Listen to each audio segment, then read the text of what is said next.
Good morning. All right, I think it's a big deal that you made it out here this morning or that you turned on the live stream or stream.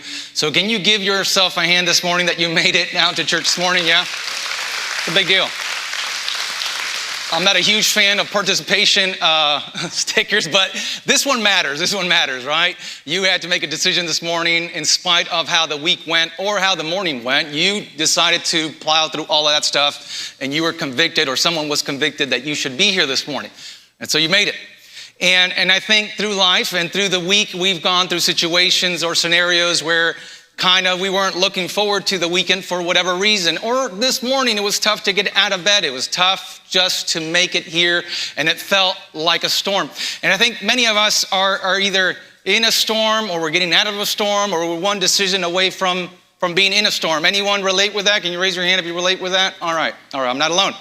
Sometimes our storms look like this. This picture was taken at Jacksonville Beach, so not AI generated, but pretty cool lightning there from the beach area. Now, how many of you would like to be right under that lightning bolt? No. How many of you would like to be in the water? On a boat? On a cruise ship? Oosh, now you're divided. One hand, right? One hand. A little divided there, right? I think we all have storms that we go through. Sometimes they look like this, they're kind of scary, and other times they look different. Sometimes storms have ways of masquerading and pretending to be something else until they kind of hit us. And I think I have sometimes the fantasy that I can make it through any storm, right? No matter what I face or what I'm going through, I can make it, right? And so I'm going to begin to introduce kind of our past characters throughout this series, and I've enjoyed this series. I want to thank Angel for preaching last week and stepping up. I've enjoyed this series, and it's coming to an end, so I'm not going to be able to use my Hulk hands anymore. I'm going to put those up here. What else did we use during this series? Anyone remember? The shield, okay. We'll pull that out. I'm going to leave it right up front. If you have not been here for this series, you missed out. I'm so sorry. But you can join us again next year for Kids Month in July, which is always the best. What else did we use? Iron Man, all right. I'm not going to put that on. I'm just going to leave it up here because I might not be able to take it off. I have a big head. Do that there. Does anyone knows what today's is? How do you know? Dang it. All right, we got the hammer. We got everything. All right. I was thinking about giving it away, but then it was so cool to have it. I'll think about it. All right. Sometimes I have the fantasy that I can make it through any storm if I just have the right tool, if I just have the right element, if I'm just with the right group of people, I can make it through anything, right? And sometimes in my mind, I'm thinking I'm making it through the storm like this dude. Like, I don't know if I can look like him, but I'm going to make it through the storm like him, right? I'm going to have complete confidence that I can make it through any single storm. And Thor kind of could make it through any storm, right? He's the god of thunder, so right, he kind of makes the storm and uses a storm to his lightning. And he's the son of a king, and he has this magical hammer called a what? Got you with that one, right? Mjolnir, right? Something like that. I don't know. I'm not into Nordic mythology, but here we are. And so not anyone can grab this hammer, right? But anyone who is what? Y'all been watching too much MCU. I'm going to put this away. We have that kind of fantasy that if I just had the right thing, the right people, the right scenario, the right job, the right amount of money, I could make it through anything. And sometimes the way that I'm going to face a storm kind of looks like the following.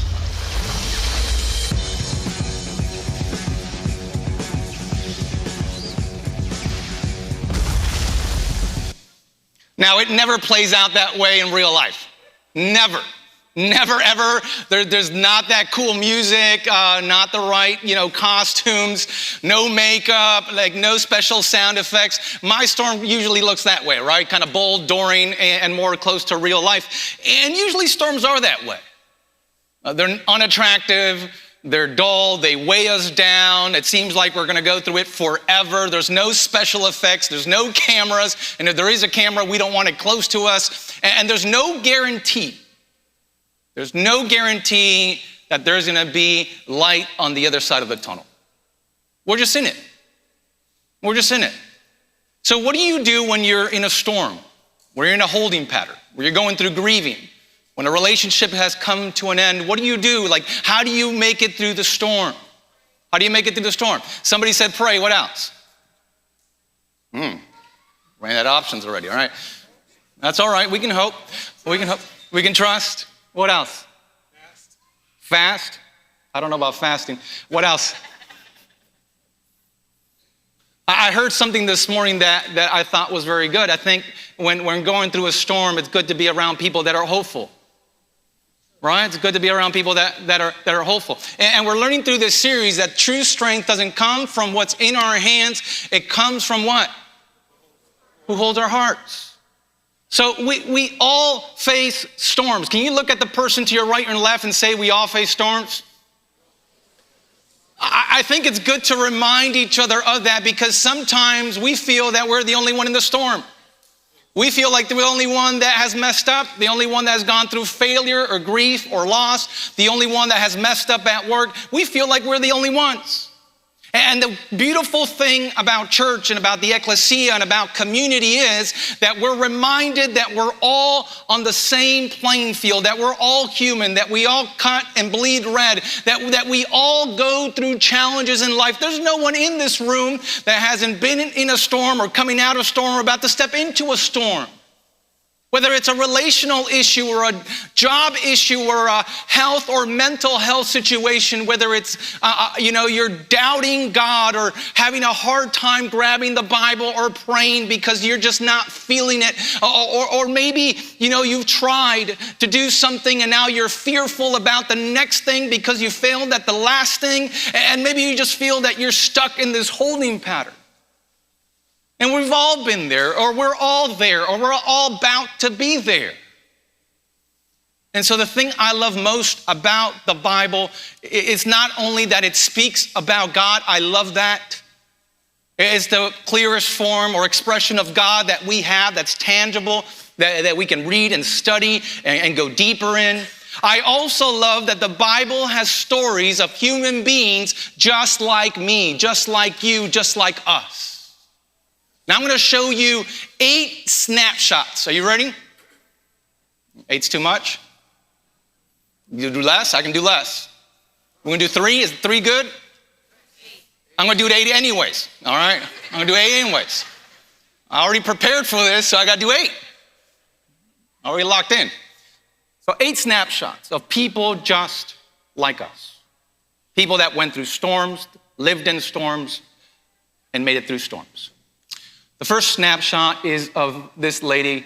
Her name was Naomi. Naomi was a good individual, had a good family. And from one day to a couple of other days, she lost her husband and she lost her 2 kids. What did she do to deserve losing her husband and her 2 boys? How bad did she have to be for God to forget her or punish her or to allow something so bad to happen to her?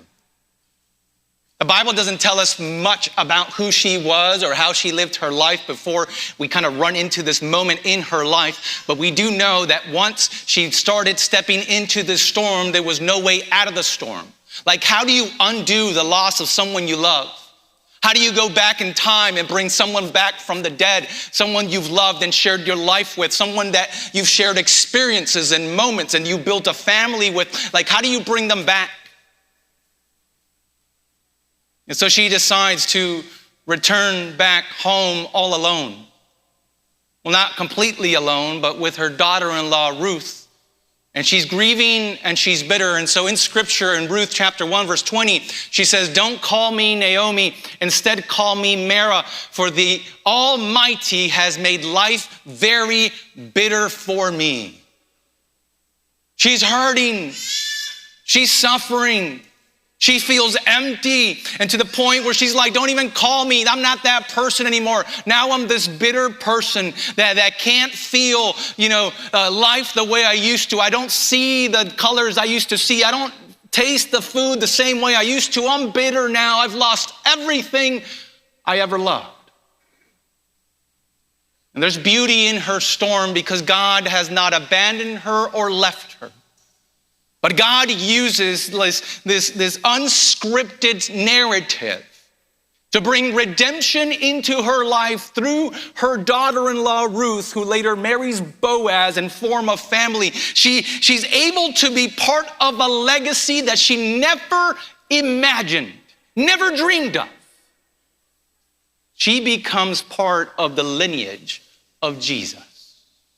Someone that was completely lost and bitter and upset about God in life is now part of the most beautiful story that the world has ever known. Maybe right now you're going through a storm and your storm has to do with loss. The loss of a loved one or a relationship or something that was very close to your heart. Maybe it was a dream or a plan, a purpose that you felt was yours, that it got you excited in the morning. It's something that got you through the hard times and then you no longer have it. And maybe right now you're just a little bit bitter. Maybe right now you don't have that same skip to your step. You don't have that excitement in the morning. You don't feel excited about doing the fun things you used to do. And maybe you're at that place that Naomi was and you're saying, God has not heard me. God has ignored me. I heard something long ago that stuck with me that said, just because God is silent does not mean that God is not moving. Maybe you don't hear God speaking. It does not mean he's not moving in you and around you. Second snapshot I want to share with you is of this woman. We don't know her name, but we just know that she's from a location called Zarephath, and she's a widow. She's lost her husband. She's living for her son and to take care of her son and to provide for her son. And one day the prophet of God steps into her home and says, hey, make me some bread. She could have been like, hey, who the heck are you? Get out of my house, right? She could have called the police or authorities to get this man out of her space, making her uncomfortable and even threatening her life and the life of her son because her next meal is her last meal. I don't know if you've ever been in a spot where the next thing was the last thing or you felt the next thing was the last thing. Where you open up that bank account and you regretted opening because it had too many zeros with no other number beginning at the line of those zeros, or maybe you looked into the refrigerator or cupboard or whatever it was and there was nothing. And sometimes when our energy or batteries or our fuel tank is at almost zero, it's very hard, almost impossible to think about others. We're on self-preservation mode. We want to just think about us and preserve us and hope it lasts as long as it can. But the prophet steps into her home and says, hey, can you make me some bread? And she kind of just starts stepping into this new reality. And in 1 Kings chapter 17, verse 12, she says, I swear by the Lord your God, I don't have a single piece of bread in my house. I have only a handful of flour left in the jar and a little cooking oil in the bottom of the jug. I was just gathering a few sticks to cook the last meal. And then my son and I will what? We're going to die. In other words, she's saying, hey, if I had more, I would give you, but I got nothing to give you. I just have enough for myself and for my son. I'm not being selfish. It's just all I have. I can't share it. Something powerful happens in her heart and in her mind that she does something that seems very irrational. Something that you and I would have a hard time doing. Something that I would have to measure it out. I would have to put a lot of prayer into it. I would have to maybe go through a season of fasting because it's the only choice I have, right? Because if I eat, it's done, right? But something inside her causes her to do something she naturally wouldn't have done. And I think we've all heard the voice of the Holy Spirit or God or Jesus speaking into our life in moments that we felt that our tank was on empty and it was so hard for us to say yes because we were thinking so much about ourselves or those close to us or those that we love. What would you do if someone came to ask you for something that you had very little or almost none of, if it was essential to your livelihood?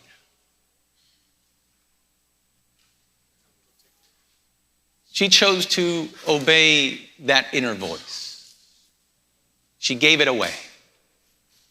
She didn't know what was going to happen next. There was no guarantees, no document, no legal proceeding to make sure that she was going to be taken care of afterwards if she took the men of God, took care of the men of God. She just gave away the only thing she had without knowing what was coming next. And so she made that fire and she made that dough of bread and she put it in her little oven. And I can imagine that there's tears coming down her eyes as she looks at that bread coming to life, and as she looks at her son, and as she looks at the table, she realizes that there's nothing else coming after this. And she gives it to the prophet, and I imagine them, both of them, just staring at the prophet with puppy eyes, hoping that maybe he gives them a little bit, or maybe he changes his mind, or maybe it was just a big test, and he gives them that loaf of bread back so that they can eat, but he doesn't.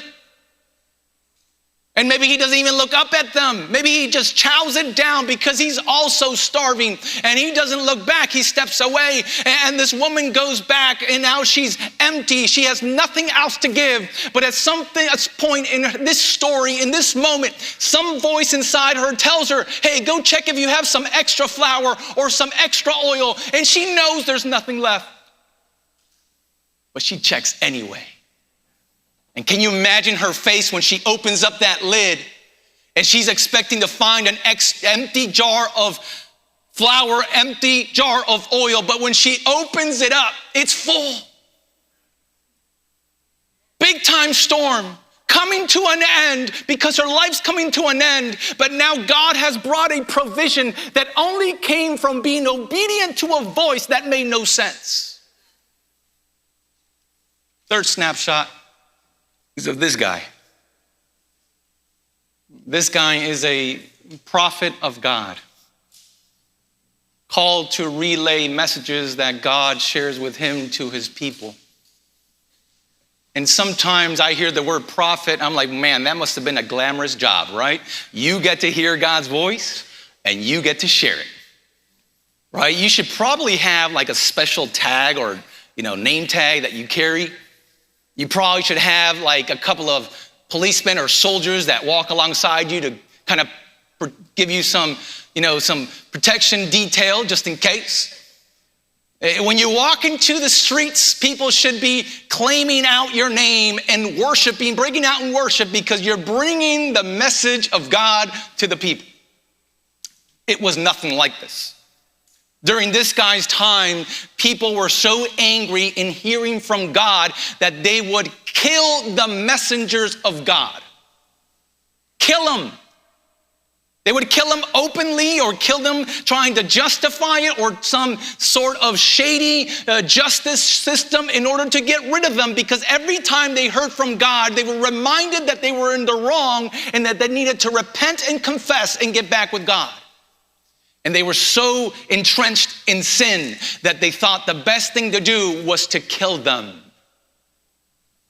And so you can imagine this guy his name was Jeremiah. He was not too happy about carrying out this purpose and plan for his life. Jeremiah is known as the weeping prophet because he's hurting. Not only hurting for his nation, he's hurting for himself. He feels lonely and isolated. He feels rejected and abandoned. He's living out in the cut by himself because he can't live with people that might kill him in his sleep. And he's hearing a message of God, but he's seeing people live the opposite of how God wants them to live. And so this contradiction is killing him inside. So daily being rejected and daily being mocked has taken a toll on his heart and on his mental health. So in Jeremiah chapter 20, verse 9, we find that it says, but if I say I'll never mention the Lord or speak his name, his word burns in my heart like a fire. It's like a fire in my bones. I'm worn out trying to hold it in. I can't do it. It's tough to have a message from God that you need to share with someone. Or maybe you've been feeling that God has called you to try to correct and help someone that's living far from Him and living in sin, someone that's hurting themselves. And that's a lot of weight to carry. And it weighs us down at times because we can't shake it and we can't distract ourselves from it, maybe for a second or two, but it comes back to our minds. And if we don't speak it or share it, we're in a similar position in Jeremiah where we feel that it's burning us up from the inside. But through his storm and through his challenge and through his hesitation, God sustains him. And God begins to heal him from the inside out. God begins to give him a courage that he never knew he had, to the point where he's able to share the message without falling apart. Maybe you're in this season right now, or in this storm, where you're trying to be faithful, but there's other people around you that are contradicting that or pulling you away from that, and it's hard to speak into that with love when you know what could happen if you did. I want to remind you that even Jeremiah was able to make it through his season. And even though we remember him as the weeping prophet, we all have to be reminded that at some point we're weeping literally, emotionally, or figuratively. We've all been in those spots, or we're in that spot right now. This next highlight is a man that probably experienced all sorts of pain in his life. One that we've mentioned and referenced to multiple times because he went through it all. This is Job. Job loved God, served God, was faithful to God, raised a good family, was super wealthy, and helped others. As a matter of fact, Job was so faithful that God would brag about Job in the heavenly council. That's how good he was. I don't know if God brags about me, but that's not my concern, is it? But he did brag about Job. And so the devil's like, yeah, he's good because he's wealthy. He's good because he has a good marriage. He's good because he has good kids. He's good because he needs nothing. He lacks nothing. Let me kind of prod at Job to see if he's as faithful as you say he is. So Satan takes away his kids, takes away his properties, takes away everything he has, and it's just him and his wife. At one point, Satan touches his body. The Bible describes that he has these boils growing out of his skin that are causing excruciating pain. To the point where Job's wife looks at him and says, Job, you look miserable, you look horrible, you're suffering. Why don't you just curse God and die? This storm is not worth living through.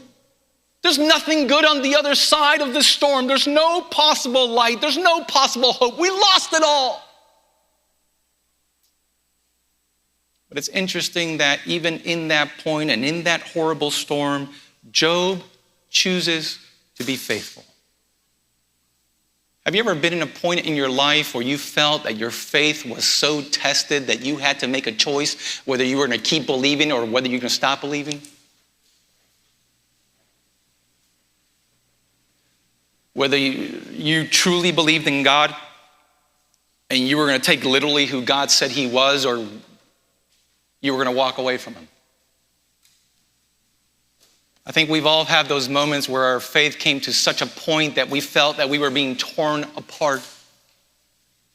And I think that's what Job felt like. Being torn apart, not from the outside, but from the inside. Where the pain is uncontrollable and it feels like it's about to kill us. There's no pause button. There's no rewind. There's no turning off the app. It's a 24/7 pain that won't stop. And if you've been there before, you probably questioned and said, God, I need you now, or God, where are you? Or God, please show up, or God, please take it away. I don't know how many nights Job went to sleep begging God to remove the pain. or begging God to bring some sort of extra protection, or maybe just remembering the times that he was faithful and trying to use that as a negotiation tactic with God to say, God, I showed up for you. I need you to show up for me. So he's lost everything and he doesn't understand why. In Job chapter 1, verse 21, it says, I came naked from my mother's womb and I will be naked when I leave. The Lord gave me what I had, and the Lord has taken it away. Praise the name of the Lord. I don't know if I fully understand that. But there's one thought that kind of resonates or kind of sticks with me. And maybe it's the one that I need to hold on to, that we need to hold on to when we're going to these types of storms. And it's the thought that he shares there, and he says that anything good that I've ever had, it came from you. It's not mine. And even though I thought I was good and I thought I deserved it and I thought I won it, it was never mine. It was always yours. So if you gave it to me, you can take it back. I'm not in control of that. I can manage it, but I can't manufacture it. So I have to remember who's the author of life, who's the sustainer of life, who's the one that provides for me and shows up for me when no one else does it. Because if that's clear in my mind and my heart, when I'm going through this type of storm, I can have the same mindset, the same faith, the same praise that Job had, not because I'm good, but because he's good. So if he ever gave me something good and he takes it away, I can still praise his name because he can bring it right back whenever he wishes to do so. He brought it back. He brought it back. And I don't think Job ever imagined that God could restore his health or his family or what he had lost. But God brought it back and brought it back twofold and fourfold. Just because you're going through a storm does not mean that you can't doubt God. But it does mean that you can bring your doubts to God and allow God to wrestle with your doubts, to wrestle with your questions, to wrestle with your pain, to wrestle with your loss. This next snapshot, and speaking of doubt, this is Thomas. Thomas is a disciple of Jesus who's followed Jesus for 3 years. He's seen the miracles, he's heard the teachings, he's seen Jesus at play both in public and private. Thomas has had this privilege of being able to see Jesus for who he really is. He sees the ins and outs when he's tired, when he's going. He's seen Jesus when he's pouring out, even when he has nothing left. And so he's been given this privilege of being able to walk with Jesus, be around Jesus, learn from Jesus like no one else except those other 11 disciples. But there's something in Thomas that kind of is wired differently than the other 11.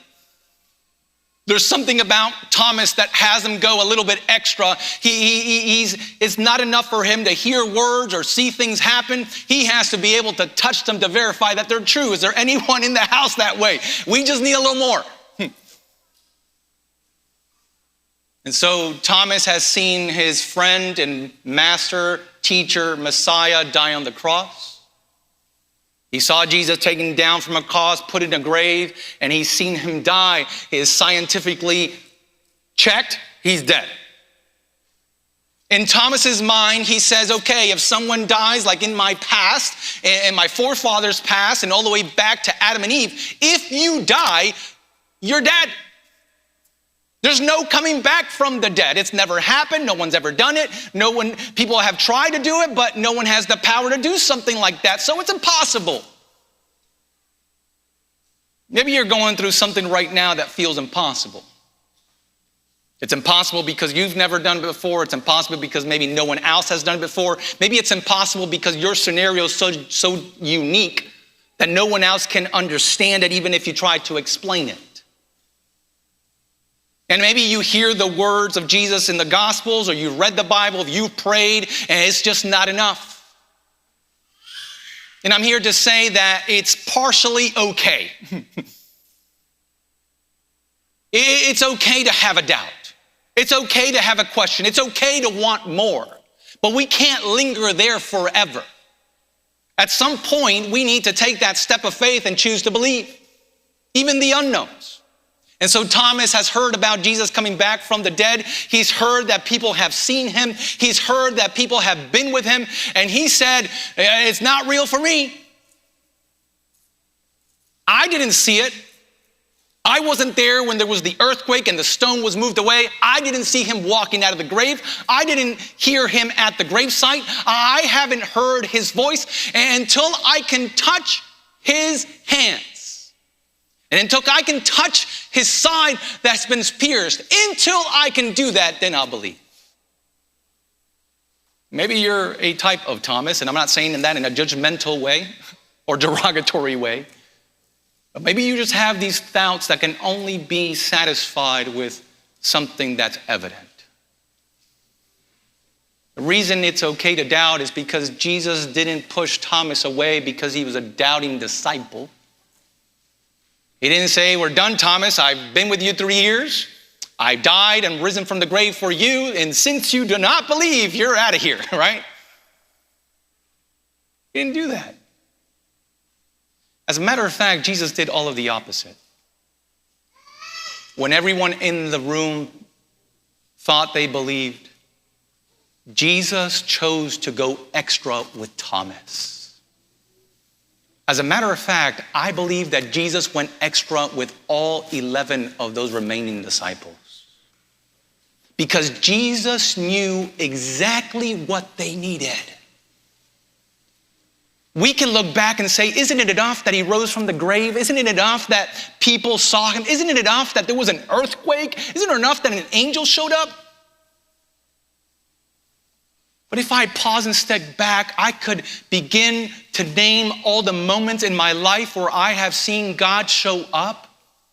The times where things were empty and God filled them. The times where I had questions and God answered them. The times where I felt insecure and God was my strength. The time where I felt abandoned and God was my friend. I could name all those moments, but yet my next storm, I can look back at those and feel that they're not enough. It's the human nature to need more and want more. And Jesus doesn't alienate us because we keep asking. No, he does the opposite. He shows up in such a way that we experience him and it changes our hearts forever. And maybe it's not enough for the next storm, but it's enough for this storm. And if he can get me through this storm, I can build up for the next storm. You see, it's not about knowing enough or having experience enough or being good enough. It's about choosing to see and ask for Jesus in every single storm. Because when I invite Jesus into my storm, he shows up. And he shows up not in the way maybe that I want him to, but in the way that I need him to. And Thomas was in a doubting storm. He didn't need Peter or John or any other disciple to sermonize him about the theology of resurrection. He needed Jesus to stand in front of him. He needed to experience touching Jesus where he had suffered for him so that he could believe. I believe that Jesus is showing up for you in the same way. Sometimes we need to doubt a little bit so that we ask for more. So that we can ask for him to show up, so that we can ask to experience him, so that we can ask to be able to feel and touch the pain that he suffered for us. And Thomas experienced it. Jesus looked at him and said, hey, Thomas, put your fingers here and look at my hands. Put your hands into the wound on my side. Don't be faithless any longer, believe. I believe that God is showing you something right now in the storm that you're going through. And he's inviting you to believe. He's inviting you to trust him. God pulled him out of this storm and he became a evangelist, disciple maker for the kingdom of God. The man that doubted the most now believed the most. Isn't that crazy? This next snapshot is of this individual who had an interesting story. Joseph was 11 out of 12 children, 12 boys. For some reason, there's reasons, and I don't know if they're justified or not, but his dad loved him a little bit more than the rest. And because of that, his brothers started disliking him a little more than the rest. To the point where his brothers betrayed him, tried to kill him, and trafficked him to a foreign land. Betrayed by his family, he could have felt betrayed by God, but he chooses to be faithful in spite of the circumstances, in spite of being accused of things he had never done. Being accused of being faithful to God, he got put all the way to the lowest place that you could go in a foreign land, and that's in jail.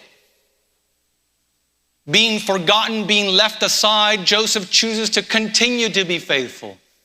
And he was faithful and faithful and faithful until the people around him recognizes that he was not just faithful because he was stronger than the rest or better than the rest, but because he had a God that was bigger than anyone else's God. And they begin to believe in this God. Fast forward the story, Joseph is put second in command. The world is going through a great famine, and now his brothers come back to Egypt to ask for food. And now Joseph is in the best position that he's ever been in before. He has all sorts of power. He has all sorts of money. He has all sorts of authority. And he has his 11 brothers bowing down to him. If you had someone that has hurt you in the past, whether someone that was far from you or someone in your family, and you have all leverage and all control to be able to punish them back, what would you do? Don't say it out loud.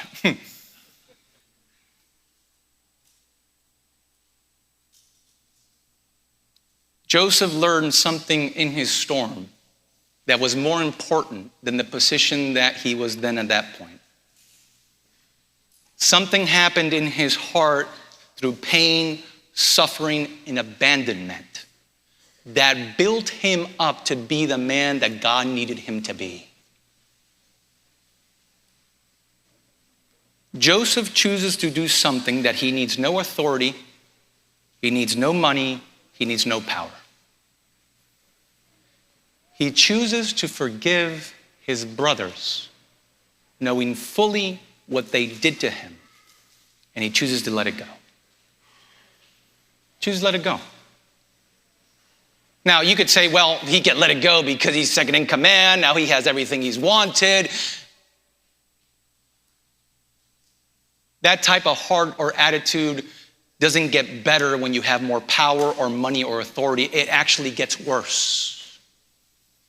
There's something that's been happening in his heart in the worst of times, in the storms, that now he can stand up in faith, knowing fully of what he's doing and what he's saying to his brothers.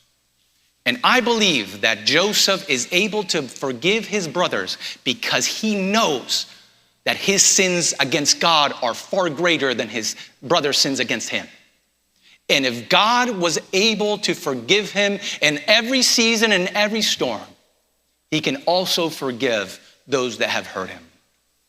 Maybe you're in that season right now. You're hurting because someone let you down or someone abandoned you or someone did something to you, and it hurts. And it's hard to let go of that. And we fantasize ways of getting back or leveling the scales. And sometimes we even push God or pull God into it and say, God, you need to be the God that of justice, and I need you to play it out. Go hurt them. Or maybe we don't say it that way, but we say, if something bad happens, we're okay with it, right? Or maybe not that, but something else. You know what I mean. Joseph says the following: you intended to harm me, but God intended it all for good. He brought me to this position so that I could save the lives of many people. You intended it for evil, but God intended it for good. Man, it's so easy to get stuck in those moments of pain and self-pity, and we go in these toxic circles of just thinking about our pain and dwelling in our pain. But what if God wants to work it out for his good? What if God had a plan? This next story, because we got to move along, is the story of Hannah. Hannah was a woman that believed in God and trusted in God, and she could not have kids. She would show up to the temple and pray, and people looked at her to the point that they got tired of her praying for something that God was not giving her. So they told her, hey, why don't you give up? She did not give up. She kept praying. She kept showing up. So people got tired of telling her not to do it, so now they started making fun of her for doing it. She was praying for something that seemed so crazy that other people thought it was irrational for her to practice her faith in something that couldn't happen, but she chose to continue to pour out her heart to God. I don't know how many times I have stopped praying because I poured out my heart to God one time. I'm like, God, I tapped out. I'm emotionally drained. I can't pray anymore. You heard it, you answer it. But she's had this inner conviction that she needed to keep asking and keep asking and keep asking, and that only comes from God. You see, it wasn't about the asking, but what God was doing in her while she was asking. Sometimes we think it's transactional, that I just need to ask one and God is done. God knows it, God's gonna fulfill it. But sometimes, all of the time, prayer is not about asking, but about allowing God to transform our hearts for what he's gonna give us. And if we tap out after the first prayer or second prayer or third prayer, then our job or transformation is incomplete, and God can't bless us with a blessing that's gonna curse us if we're not ready for it. Two of the most simplest things are the hardest things in every person that follows Jesus. Talking to God, reading about God. Reading about God, talking with God. Simplest things to do. Most difficult things for us to do. She kept praying. She kept reading. And Hannah was deep in anguish, and she's crying bitterly as she prayed to the Lord to come through for her. God reversed her infertility, reversed her grief to joy, and answered her prayer. It was a miracle. He answered her prayer. Not because she asked 1,000 times or not because she had the right formula, but because she was obedient to the voice to keep connecting and keep speaking and to keep seeking God. What is God inviting you today to keep asking for, to keep seeking or keep searching? What is God asking you to do in your time alone with him that only he can tell you to do? Our last guy is one of my favorite guys in the Bible, and this is Peter. Peter was also a disciple of Jesus and faithful to Jesus, kind of rebellious at times, like some of us, kind of went the opposite direction many times. Empty promises. God, I will never leave you. I will never abandon you. And then the next opportunity he gets, he betrays his best friend. And Peter had to go through probably the harshest lesson that most of us could go through, and it's the storm of failure. Letting someone down. Not being able to complete a task. Not even being able to be there when someone needed you most. And the worst part about it is that he didn't do it in private, he did it in public. So everyone found out. Not only everyone found out during that time, but some of his friends that wrote the Gospels decided to include the story in the Gospels so that we could read about him through all eternity. It was really nice of them. Glad they're not my friends. We find this story where he says, Jesus, I won't abandon you. I won't betray you. And Jesus looks at him and says, hey, Peter, tonight you're gonna deny me 3 times. I will never do that. I would die for you. Liar. 3 times denied him. Publicly. In front of everyone. It went viral. So he did the most logical thing. Turned off all his social media accounts and ran away. We find it here, it's evident, right? Peter turned off his social media, courtyard, and then began to weep bitterly. Ran away. What does God do when we fail? Does he write it down and says, okay, Ruben failed for the 500,000th time? I haven't failed that many times, but 500th time. He has one left. Does God gather the angels around him and say, hey, angels, you want to hear a story? Look at what Ruben did today. I don't know how many times I've told them, he did it again. And they all start laughing at Ruben, right? I don't know who Ruben is. What does God do? Does he get angry? Does he get frustrated? Does he want to stop hanging around us or associating with us because we have failed so many times? This is a snapshot of what God does when we fail. After Jesus resurrected, he showed up to the disciples on a morning, and they had tried to fish to have some breakfast, and they had failed. But when they come back to the shore, Jesus is already there barbecuing some fish. And he begins to feed all of the disciples, and he after he's done feeding all of them, he goes up to Peter and says, "Hey, Peter, are you good?" Now I imagine Peter doesn't even look up to him. He's so ashamed of his failure. And he's like, man, he knows, but maybe he doesn't know, but he knows. And he says, "Peter, hey, are you good?" And he says, "Yeah, I'm good." He's like, "Peter, I can see your face and I can definitely read your heart. Are you good?" And he's like, "Yes, Jesus, I'm good."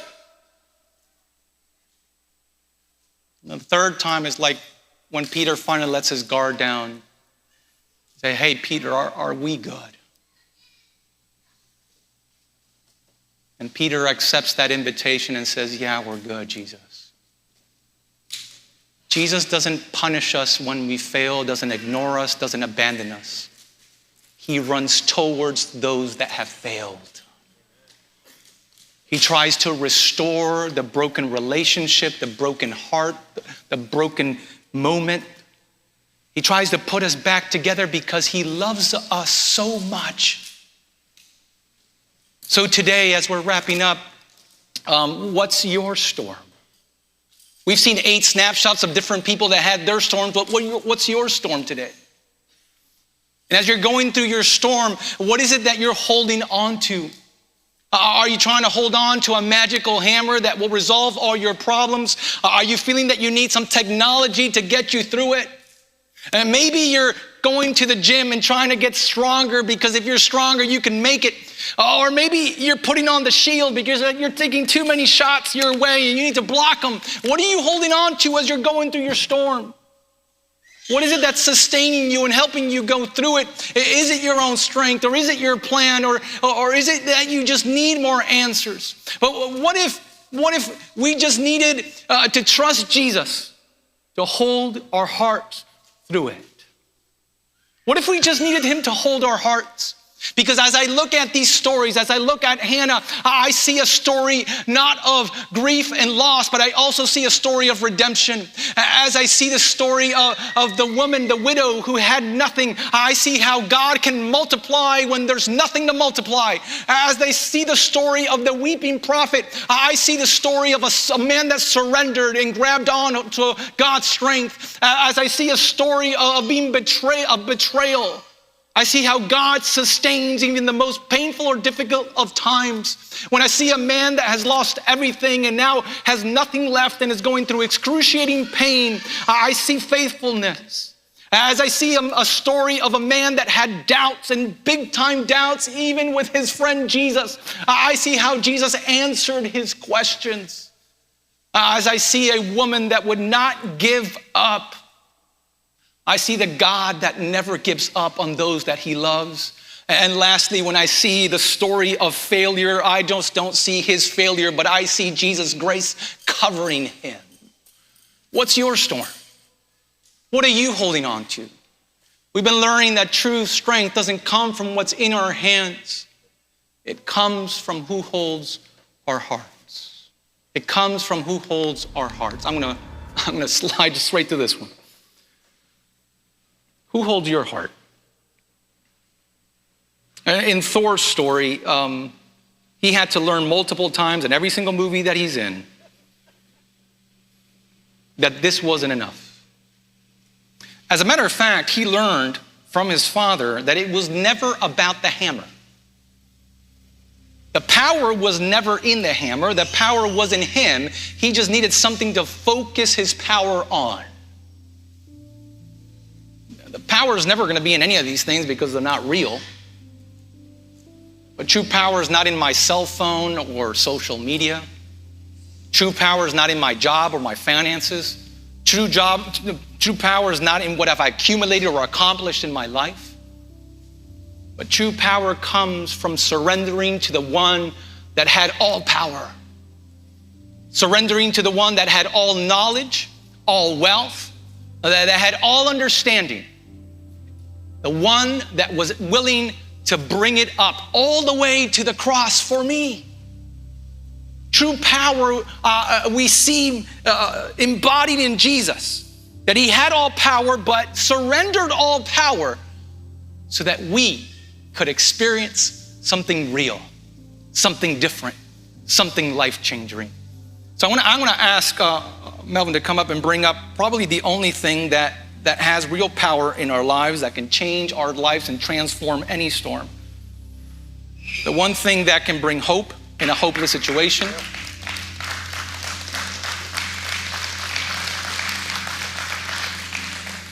The one thing I can look to and find answers. The one symbol that reminds me that when I fail, when I'm alone, when I'm abandoned, when I'm not enough, he is enough. And he does forgive, and he does restore, and he does bring hope. I know there's several of us that are going through storms right now. The most beautiful thing about living in community is that we don't have to carry those storms on our own.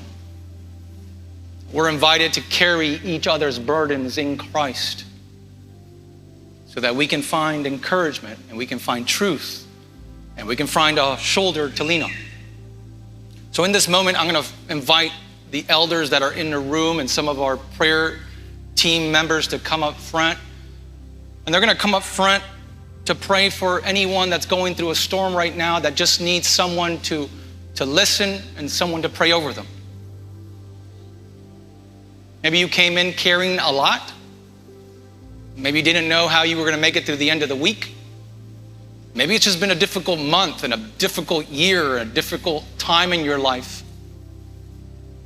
And you need God to intercede. You need someone to be hopeful for you. You need someone to encourage you.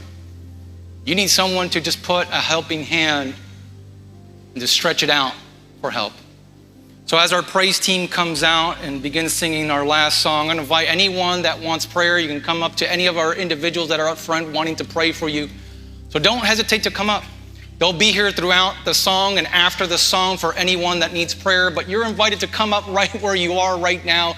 If you're needing prayer right now, you can share as much as you need to share for someone to intercede for you and pray for you, whether it's you and your spouse, your family, or anything right now in your life that's weighing you down. So at this moment, I'll invite you to stand and come up as our team here is waiting for you.